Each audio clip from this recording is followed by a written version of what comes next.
It's time for Supply Chain Now.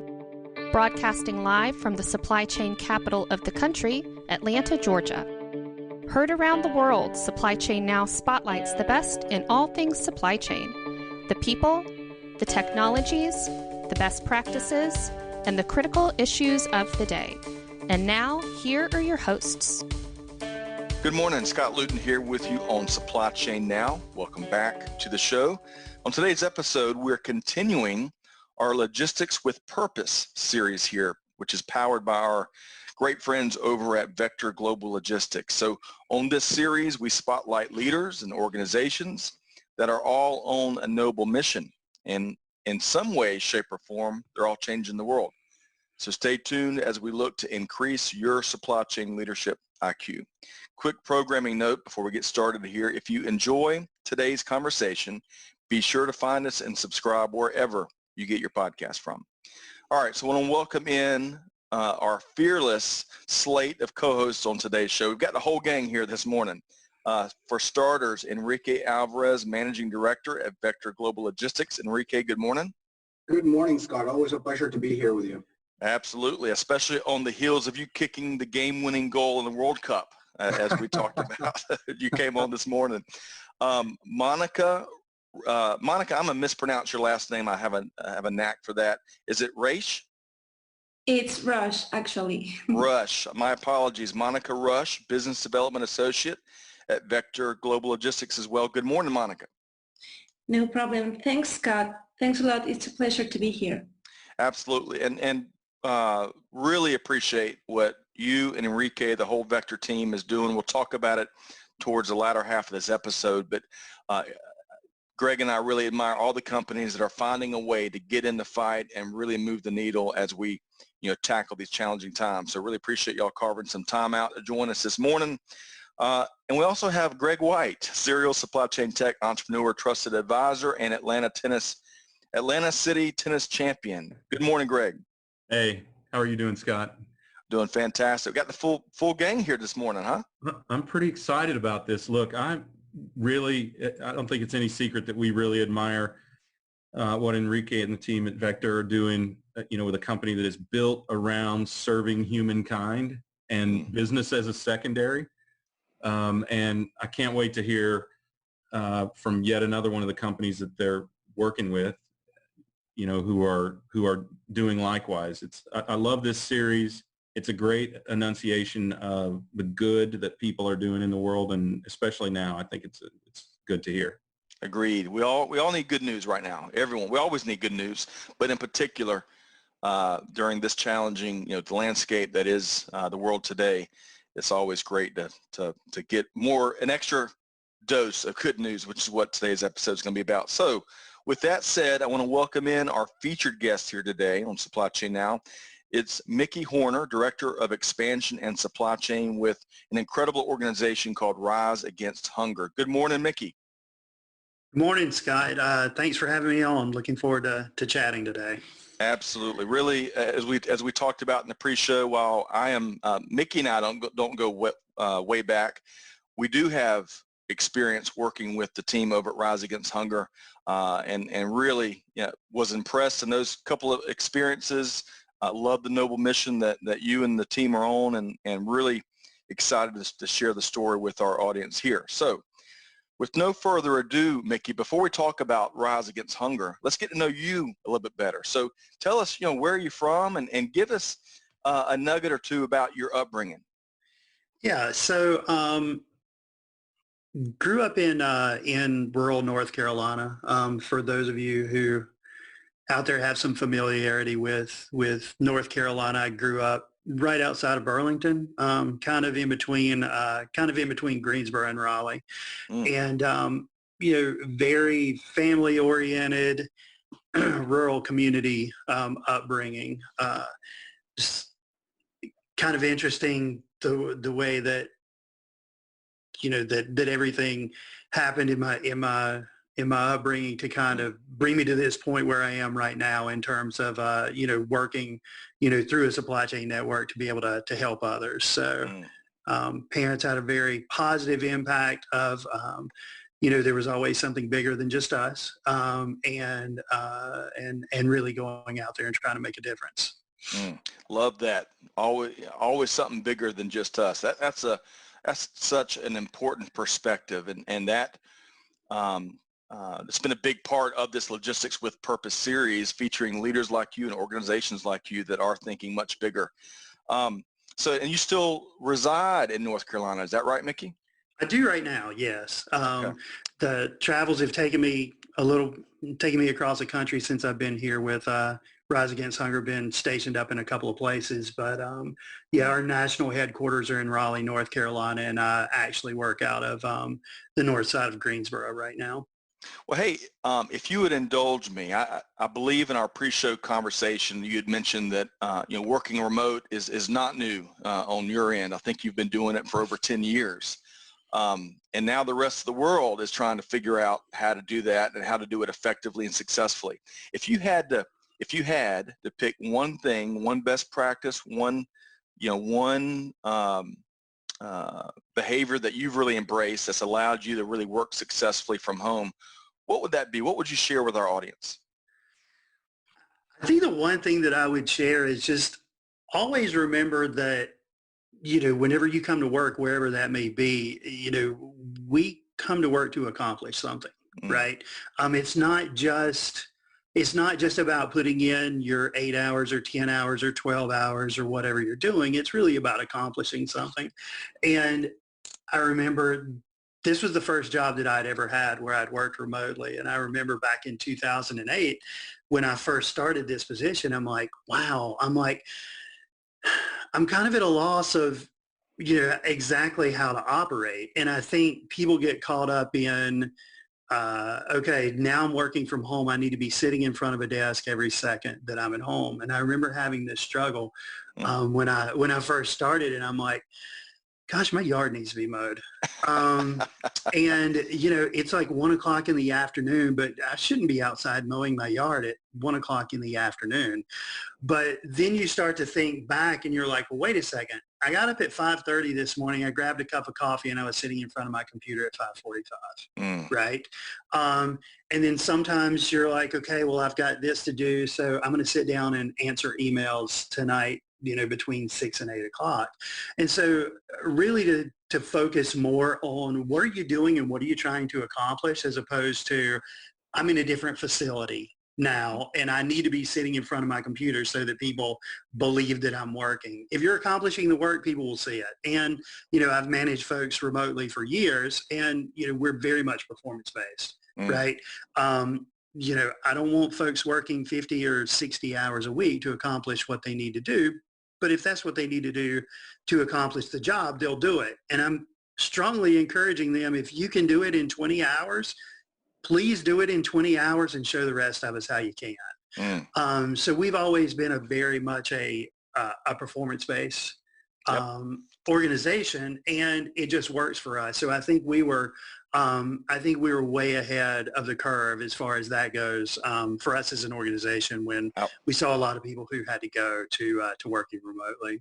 Outstanding. It's going to be something we're all are figuring it out in our own ways. So I appreciate you weighing in. So I want to bring Monica back into the conversation. Monica, I know you're a bit curious about Mickey's professional journey, right? Correct. Thanks, Scott. So Mickey, I wanted to ask you a little about your professional journey. How did you shape your worldview? So it's kind of interesting. I did not take a direct line, as most of us haven't, to kind of get to where I am. So again, growing up the way that I did in a very rural part of North Carolina, one of the things that I learned really early on was kind of hard work will get you where you need to go, right?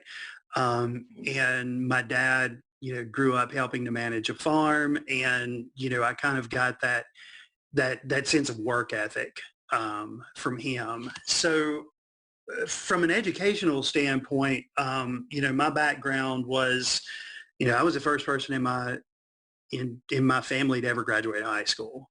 And so initially I went to work with a textile chemical company, because my dad did construction for a while, and I worked with him in the summers, and I learned enough to know that that was not what I wanted to do long term for a living. But you know, so I kind of had the opportunity to grow up through, you know, a very small kind of family-owned organization and kind of get, you know, my feet underneath me and try to figure out what it was that I wanted to do. During my time there, I actually, you know, realized that kind of my experience had outstripped my education, and I took my first college class when I was 28 years old. Very cool. So something that, you know, I would not encourage, you know, my kids to do, and I've really pushed them. I'm like, get your education done before you really jump out there into the workforce. But, you know, for me, it was the right time. And, you know, so through that experience, ended up getting my undergraduate at the University of North Carolina here in Greensboro. And then a couple of years later, went to Wake Forest University to get my MBA from Wake Forest. Home with the Demon Deacons, right? Yeah, the Demon Deacons. So what that really taught me was, you know, one of the things that was really interesting, I had a stint with a nonprofit organization when I was doing my graduate work at Wake Forest. You know, I'm in a room with 55 or 60 other people who are, you know, taking an MBA class because, you know, they're really trying to figure out how they can kind of climb that ladder and you know, at the end of the day, increase shareholder profit, right? Because of my time of working with the nonprofit organization, I'm like, why can't I use this for something for good? And so it just really turned out that, you know, that experience at Wake Forest and being with all those people who are really driven, you know, from a business standpoint, and going into the corporate and professional world, it just really helped me to realize that I wanted to be able to utilize that education that I received there to be able to do something besides increase shareholder profit, right? You know, we're increasing social profit here, right? How do we give back? How do we continue to, you know, how do we give back, and how do we continue to, you know, help those who are less fortunate than us? Wow. Monica, great question. And Mickey, really appreciate you walking us through that. There's so many different parts of your answer we could take a deep dive into and probably talk about for a couple hours. But so Greg, I want to bring you in here. Greg, I know we're always curious about the organizations behind our guests. So please. Yeah. So I think we got a pretty good picture of what brought you to this point, Mickey. And I think it would be really interesting for our listeners to understand exactly what it is that Rise Against Hunger does, and, you know, the types of people and organizations that you benefit with it. Okay, perfect. So before I get started, I do want to mention that, you know, there are 820 million people in the world that are actually facing hunger. And about 10% of the world's population is, you know, what we would call food insecure. You know, they may not know where that next meal is coming from. So what we do here at Rise Against Hunger is we're a global hunger relief organization. And primarily my responsibility is to help drive the supply chain from the procurement of raw materials through all the way through the shipment to some of our international partners. And what I work with is I work with a program where we set up a mobile assembly line to work with volunteers, and we go onto their site, set up the assembly line, and we give them a very minute amount of training to be able to package high protein, rice-based vitamin fortified meals that we then ship into areas of chronic hunger all around the globe. So we do it in a manner where it's, you know, very high energy, it's very fun, and, you know, it's an interesting concept because, you know, we've had lots of people who've approached us and they're like, oh my gosh, you could be so much more efficient, and you could, you know, cut your costs, you could, you know, cut your fixed costs by just creating a warehouse and packaging these in the warehouse. And I'm like, you're absolutely right, we can. But what we can't do when we do that is we can't reach 400,000 volunteers a year who may be coming to us because they're, very interested in what we're doing from the standpoint of, trying to solve the world's hunger problem, or, they could be coming to us for a different reason. We have corporate groups that work with us. They're like, we just need an activity, a hands-on activity that our folks would like to be involved in. But it gives us the opportunity to have them in the room and for a couple of hours to be able to share with them, hey, here's a very easy, fun way that you can have a positive impact on the world. And, for those 2 hours, maybe we turn that into, somebody who becomes the next, global hunger, the next person who is actually creating this massive global hunger relief organization. We don't know, right? But it's twofold for us. So it's one, how do we package these meals for, those who have the most need? And then conversely, how do we reach as many volunteers as we possibly can to educate them and give them a little bit more knowledge about hunger than maybe they had before they stepped in the room with us. So Mickey, tell us a little bit about engaging those volunteers. So what is the mechanism, if not a distribution center? What is the mechanism that you use to bring them together, to have them help you and learn more about this? Yeah, so like from the standpoint of pulling together one of our events, normally, Scott had said that you guys have actually participated in an event before. So as a general rule, you'll have someone who comes up and says, hey, I heard about your organization. Sounds like a great thing. We would love to work with you guys. And so what we do is we actually just bring everything that you need basically to set up the assembly line at your site. So, we're bringing all the raw materials, we're bringing all the equipment that are needed.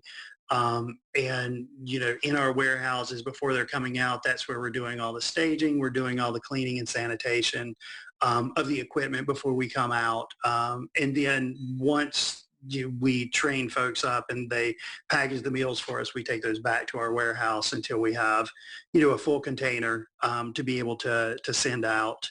So it's a very simple assembly line process. You're putting 4 very important ingredients into a bag.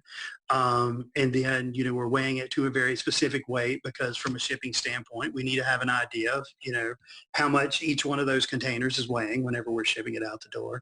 And additionally, they'll seal them up and they box them up. And then from there, we'll load it onto a truck and take it back to our warehouse until we have enough meals to be able to ship out an entire container.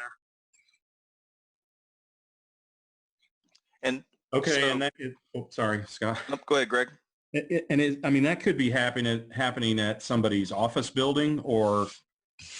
Oh my goodness, we've done it in so many places. The only requirement, is that it has to be indoors. Just because of food, health, and safety, we want to make sure that we're doing it indoors and we're doing it in, the cleanest. The cleanest area possible. Just a little bit too much going on if you're trying to package outdoors. But yeah, we've done it in people's offices. We've done it, on university campuses. Yeah, if you name it, we've probably done it. Some of the most interesting events I've ever done is, we do events in Manhattan in New York City, and, you driving a box truck into Manhattan and using a freight elevator to go to the 34th floor to set everything up.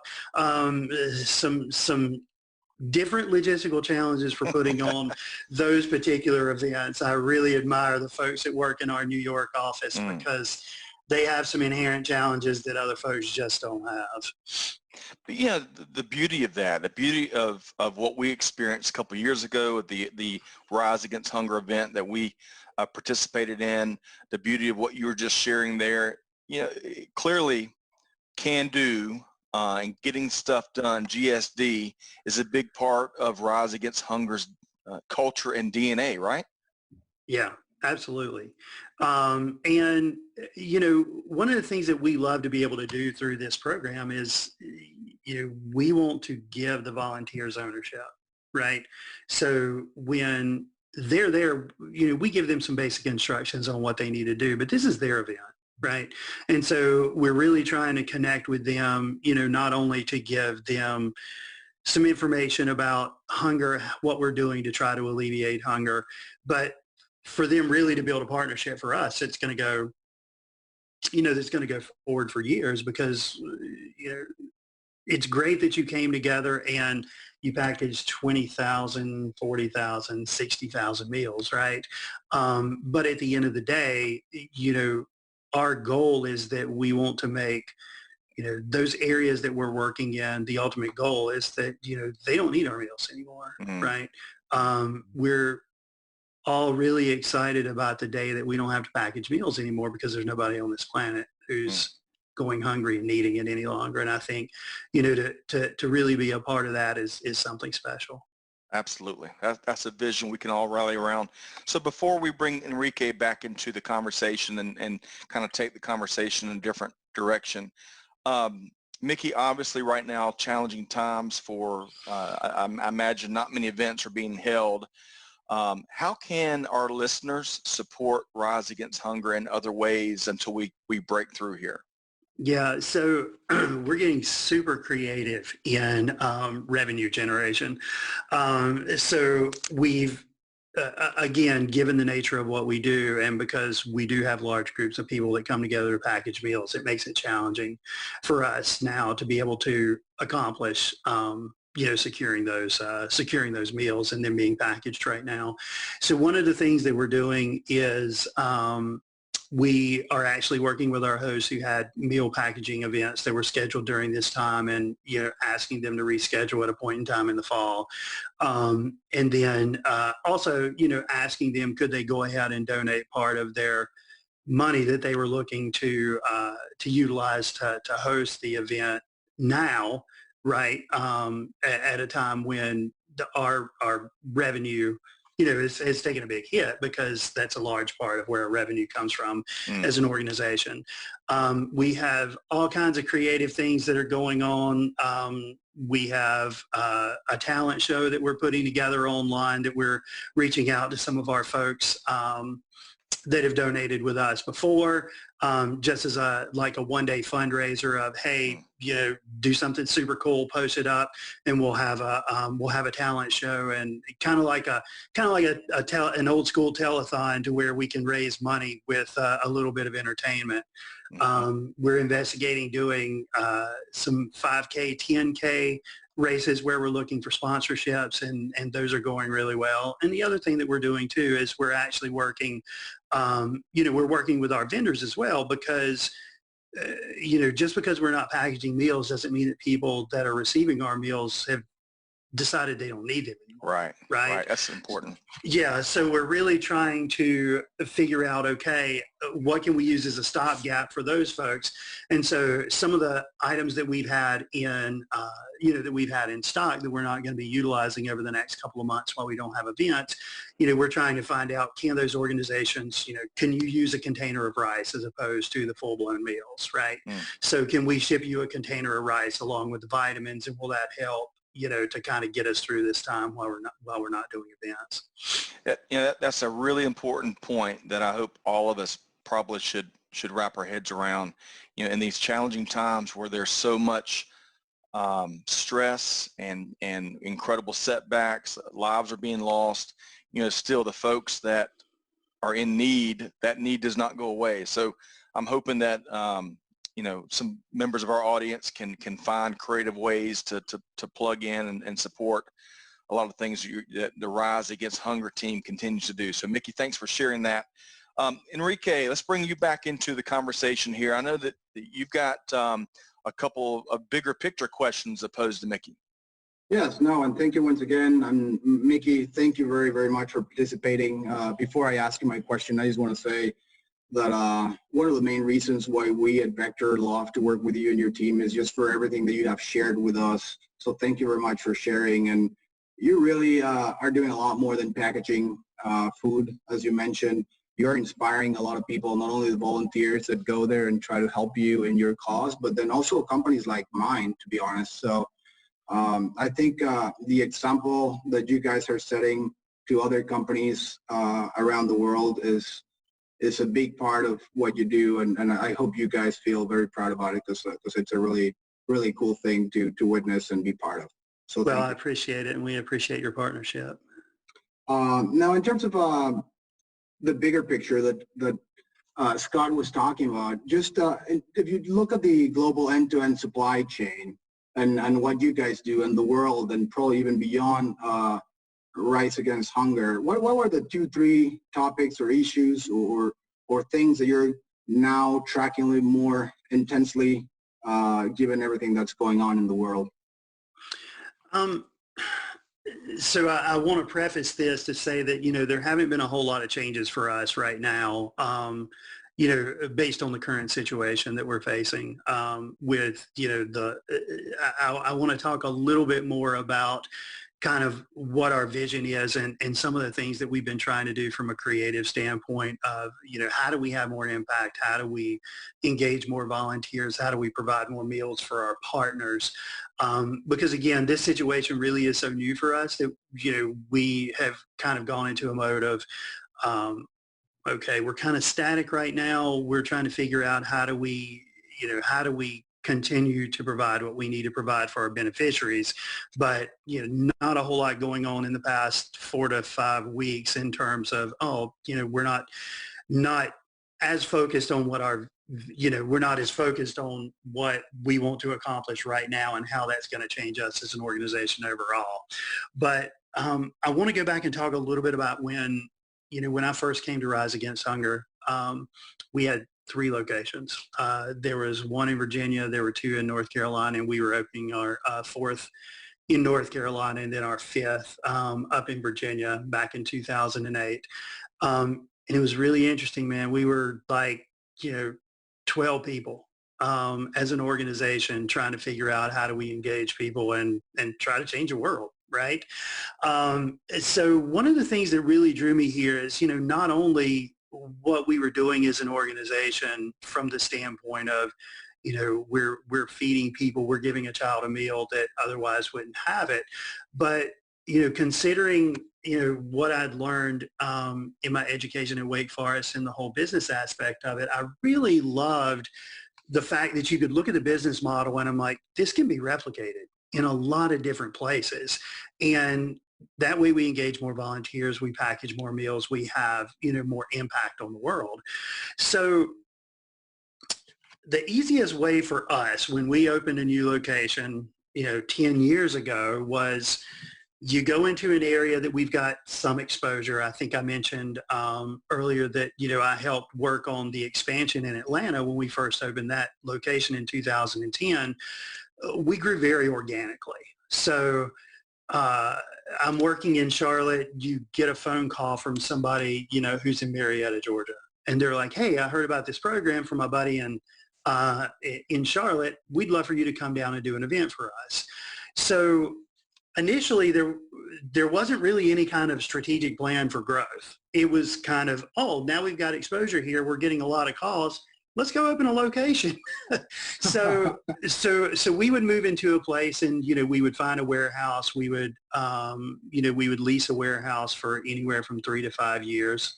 With an initial lease, we would hire a program manager, and it was their responsibility to not only help grow that program, but to do all the operational aspects of the business as well, right? Ordering inventory, maintaining their inventory, pulling together everything that you need to go out and do an individual meal packaging event, going and facilitating that event, so being able to speak in front of people, cleaning and sanitizing the equipment, shipping containers out. And so again, that is a very special person that has, enough capability to be able to handle all of those different types of skills. So as we continue to grow, we started thinking about how do we grow in a manner that, one, puts us at less risk, right? Because, Right. You go in and you sign a 3 to 5 year lease, Right. You're invested, right? You've got to figure out how to make it work. So we actually worked on a project about 3.5 to 4 years ago to where we really took a look at our entire logistical network, from where our suppliers located, What are our dedicated transportation routes to be able to move those raw materials to our locations? And what kind of alternative methods could we potentially use to, one, help us to build a model that would allow us to grow, but not only grow, but grow with a reduced amount of risk. And so we worked on a project in California where we set up a centralized distribution warehouse model. So we had 2 locations in California at the time, one in Orange County and one in the East Bay, just south of Oakland. And we set it up to where we said, okay, we're going to utilize the Orange County location because we had a bigger warehouse there. And we're going to basically do all of the operational aspects of the business there. Right?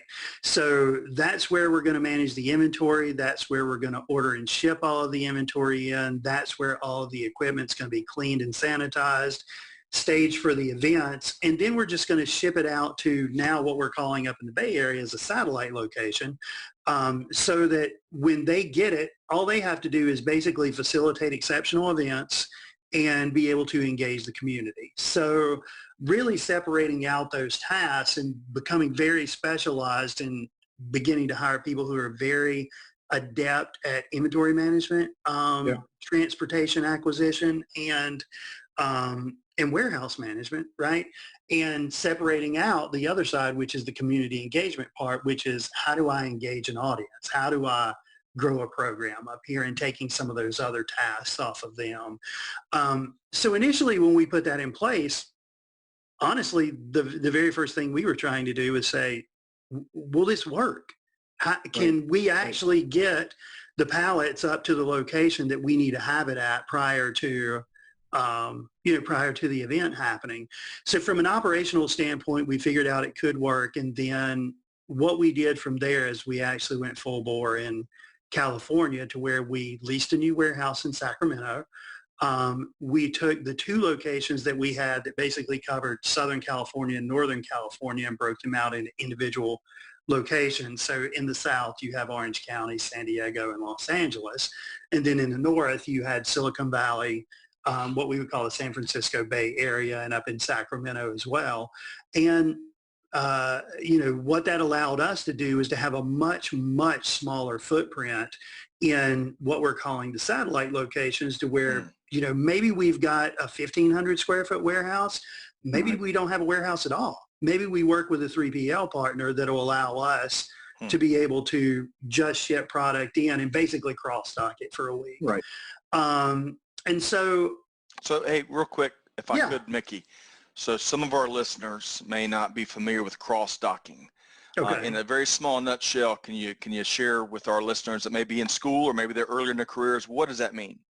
Yeah, so essentially cross-docking it's just short-term storage. We're utilizing a third-party warehouse in a manner that they normally wouldn't be used in, right? So when we contract with them, we just let them know, look, we're going to be turning inventory. It's not going to be very high amounts of inventory, right? Because we're not shipping in 200 pallets at a time. But that cross-dock is essentially, we ship something in that needs to be packaged sometime in the next 7 days. And then in the next week, you have another shipment that comes down with what they need for their next 7 days, and any meals that they packaged are picked up and go back to the centralized warehouse where they aggregate everything, and be able to get the containers ready to be shipped out from there. You're constantly, it sounds like, and Enrique, I'd welcome your thoughts here too. Mickey, it sounds like your team is constantly evaluating options, trying to maintain as much flexibility and as much, trying to be as nimble of an operation as possible, right? Yeah, absolutely. And again, it's been a huge challenge for us because, we're a very small, relatively small organization in terms of, what kind of resources that we have to be able to put on this. So, go ahead. No, just to ask you a quick question regarding that. Like, how many locations do you guys have now, and how big is the team? So we are about 130 to 132 employees across the entire organization. We have 28 locations now across the country. And again, each one of those locations has anywhere from 1 person to 4 people who are working at that site to help facilitate events. So what you said is basically in 2008, you were 5 locations and 12 people. Right. And right now it's 28 locations and 130. It sounds like you guys have not only figured out the formula, but you're doing amazingly well. There are inherent challenges that come with going from a 12. Sure they are, but that's pretty rapid growth to me, though. That's absolutely. a great job for everyone that's doing.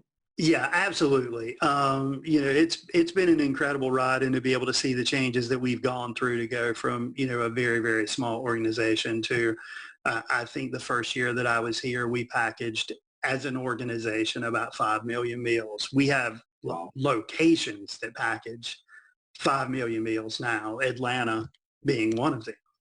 Wow. So I think last year we packaged about 77 million meals globally.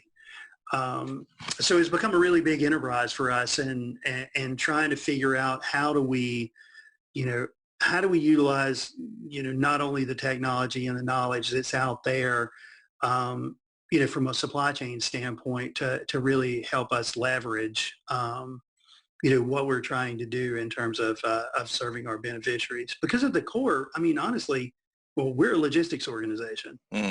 Right? That's Absolutely. what we are. No, and that's exactly what it is. You're right. Greg, I think Greg or Scott a couple of episodes ago said something about hunger being a logistics problem more than who was the that would have been Greg. And Greg, really quickly, you want to weigh in on that? Yeah, so I'm a big fan of the CEO of a company called Goodr. And what she said, Goodr, sorry, what she said is that hunger is a logistics problem. It's not that there isn't enough food. It's just hard to get to the people who need it. Exactly. I think that would be a good introduction for Mickey. I think it would be fun to see them two talking about the same problem that they're trying to resolve. Well, Agreed. And interestingly enough, you come in contact with an awful lot of people in doing meal packaging events, and when you're engaging 400,000 volunteers a year. But one of my coworkers was doing a meal packaging event in Eastern North Carolina, and it was actually at an elementary school, right? And so you've got 3rd and 4th graders who are working together to package meals for those less fortunate, right? And so he explained to them, like we always do when we open an event, here's what we're going to do, here are the instructions, and here's why we're doing it, right? And so the event's going on, and this little 3rd grader walks up to my coworker, and he says, so what you guys do is you just put the food to the places where people don't have it. And he's like, yeah. That's what we do. It's really that simple. I love that point of view. So let's, Enrique, before we start to kind of move into a close here, I want to kind of put you on the spot.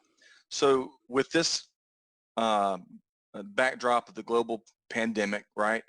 So many different things are going on. What's one development that is front and center for you and your team right now?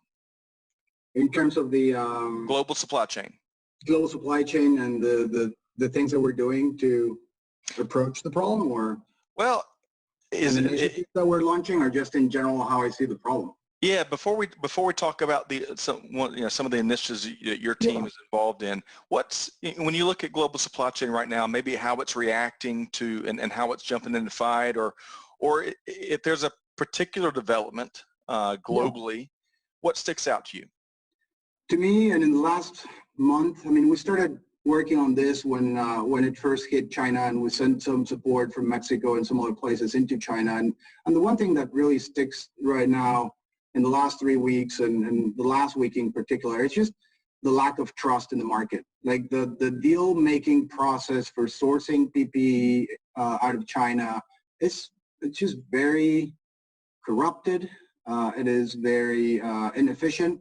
And for me, it's really just that lack of trust, as so many people from all over the world are trying to jump into this as an opportunity, as opposed to just really figuring out how best to put the equipment in the hands that need it the most, like doctors and nurses and hospitals, and those FedEx guy that comes to the office and delivers the packages. Those guys are risking literally their lives to help out and to keep the economy working, at least at certain level. And I feel like that's just the one thing that sticks out. Like there's many people out there trying to help. There's many people that are trying to do good, but there's also a lot of opportunistic personalities trying to just make some money, and that's the one thing that I'm seeing right now. Okay, all right. Two thoughts on that, Scott. One, yeah, is, sure. Yesterday we talked with Priya Bhattacharya. Sorry, I brutalized that name. And that's one of the things that she talked about. That's the 100 million mask challenge, right? One of the things she talked about is there has to be this trust among intermediaries to make this kind of thing happen. And the other thing, and Scott, you'll have to tell me who it was. Oh, it was Rick DiFiesta, right? It is possible to capitalize on opportunity without being opportunistic. And I think that's a really good theme in this day and age. Right. And I think we need to see more of that. And I really appreciate, and by the way, Enrique, we've relayed what you are doing to both of those folks to help people navigate these treacherous waters to try and do good, in a very, very difficult situation. So thanks for what you're doing to shepherd people through this process, which clearly is very difficult. Absolutely. And just to go back, Priya Bhattacharya, with the American Hospital Association. No worries. I get my kids' names wrong sometimes. So, and there's a great effort just to, as they're looking to really jump on the mask problem, 100 million masks.com. If any of our listeners want to get in the fight and help their effort there. Okay. So Mickey, before we pivot back to Enrique and Monica and, find out the latest of one of their big initiatives, let's make sure that our listeners know how to connect with you and also know how to connect with Rise Against Hunger. So please share. Yeah, absolutely. So if you're looking for me, you can find me on LinkedIn. But I much prefer that you go out and take a look at Rise Against Hunger. And you can find us online at www.riseagainsthunger.org. And then you can also visit our social media pages where we have a couple of different promotions going on where we're, really trying to raise some funds during this time and really be able to help our beneficiaries as well. And you can find us on Facebook, Twitter, and Instagram. Outstanding. Riseagainsthunger.org. To our listeners, hopefully go out and check out the site, check out the great work they're doing, the work that still needs to be done even in these challenging times. Mickey, really appreciate what you're doing, all your leadership there. So we've been talking with Mickey Horner, Director of Expansion and Supply Chain with Rise Against Hunger. Mickey, please stay safe and take care. All right. Thanks so much for having me on, Scott. Appreciate it. You bet. All right. So we want to pivot back over to Enrique and Monica Rush, both with Vector Global Logistics. So Enrique and Monica, tell us about, you are involved in a variety of different initiatives that are helping, jump right in the fight against the global pandemic. Give us an update on one of those projects. Yeah, sure. Thanks, Scott. So as I was telling before, one of the main things that we were trying to resolve or help a little bit is just bring trust back into deal-making process and just bring transparency, right? So we have partnered with really good people to try to make that happen. And I would like to just thank Sports and Healthcare Solutions, Doctors Business, Ever OK Group in China, our business partners in China. We came up with this process to make sure that we can not only vet suppliers, send someone, make sure that the what they're saying they're manufacturing is real. It has all the FDA certifications. It has all the approvals to be imported into the country safely, and make sure that you're talking to real people during the process. So that's something that's going on. We're really trying to source. So if anyone needs some of these products, feel free to contact me or Monica or our team through our webpage. We put a quick banner that drops down speaking a little bit more about this and the efforts that we're doing to just bring a little bit more transparency to the whole process. When it comes to other partnerships, the one that I'm more, I guess, excited about, there's two of them. One is with Terrence Lester. He leads an organization by the name of Love Beyond Walls, and you probably have seen it here in Atlanta. They've been putting sinks to homeless people in Metro Atlanta. There's been a lot of really good things that's coming out of him and his team, and the idea there is just to help him not only raise money but bring 100,000 masks to help the homeless. And we're hopefully going to launch that campaign soon, this week or next. And then the other one is just how to distribute this mask to end users, and it's through Try Hungry. And again, if you guys are looking for a good option for delivering food, I would encourage you to go to tryhungry.com. They're good business partners. They are here at King Plow as well, and what they're doing to recreate their business is doing this delivery services. And so we had 2 meetings already, so it's not official yet, but I'm hoping that through what they do now and what we are doing, we could probably partner together to use their service distributing food to bring some of the PPE equipment that's needed as well. Outstanding. And one last question for you, Monica. Being a part of the Vector team that is doing so many good things in the world, and certainly the world of logistics and supply chain, how rewarding is that? Well, personally, I really believe that we can change the world little by little with our daily actions.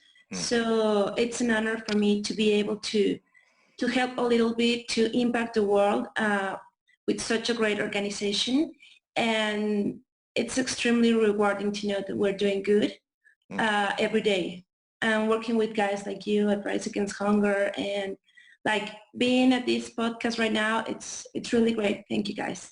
You bet. Well, we admire what everyone on this call, Enrique, Mickey, Monica, admire what you're doing, admire the leadership, right? This is not lip service leadership. This is action oriented, taking steps daily, as Monica just said, to solve problems. If I may say something quickly. Sure.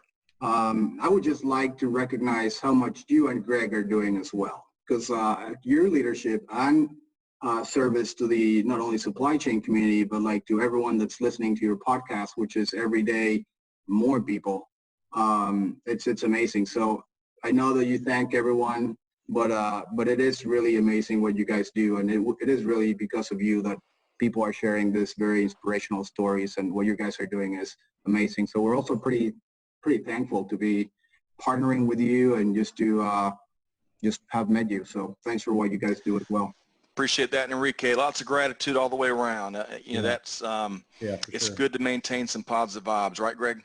Yeah, we're just happy to be a conduit of all of this good news and helping it come to people and better their careers and better their lives. That's right. Logistics with purpose. So to our audience, thanks so much for joining in on this episode. I want to thank the few folks here. Again, we were talking with our featured guest, Mickey Horner with Rise Against Hunger. You can check them out at riseagainsthunger.org. Enrique, how can our listeners get in touch with Vector? Well, you guys can reach out to me directly at enrique.alvarez@vectorgl.com. Or you can just go to our webpage at vectorgl.com as well to get a little more information about us and get our contact info. I will let Monica also give her email address because she is very experienced working with a lot of really good, inspiring non-for-profits, and so if you need help, you should also reach out to her directly. So go ahead, Monica, if you want to share your contact info. Thanks, Enrique. Well, you can find me in my email, which is monica.rosch, it's spelled ROESCH, @vectorgl.com. or also in LinkedIn as Monica Rush. Thanks a lot. Perfect. All right. Well, thanks to each of you again. Beyond Mickey, we had Enrique Alvarez and Monica Rush, both with Vector Global Logistics, and my colleague, Greg White, with Supply Chain Now. Greg, final key takeaway here. What is it? You know, an organization's culture comes straight from the top. And I think Enrique is a good and noble example of that. And you can see it in, or hear it in how Monica feels about their charge and about their initiatives and about the good that they're doing in the world, and Mickey as well. You know, I just am so happy that there are companies out there that are led to have service as their primary goal. That's right. Yep. Great final word there. Okay, to our audience, thanks so much for joining here. Again, be sure to check out a wide variety of industry thought leadership at supplychainnowradio.com. Find us and subscribe wherever you get your podcast from, including one opportunity we've got coming up, our next webinar on global visibility, which is certainly one, you know, visibility has been in demand for years, but organizations looking to double down and really figure out the gaps in terms of their global supply chain visibility. Looking forward to our webinar with EFT by Reuters events coming up real soon. I hope you'll join us for that. So on behalf of the entire team here, Scott Luton, Greg White, wishing you a successful week ahead. Stay safe. Don't panic. Please follow the expert advice and precautions that have been distributed by your local healthcare providers. And know this, that brighter days lie ahead. And on that note, we hope to see you next time on Supply Chain Now. Thanks, everybody.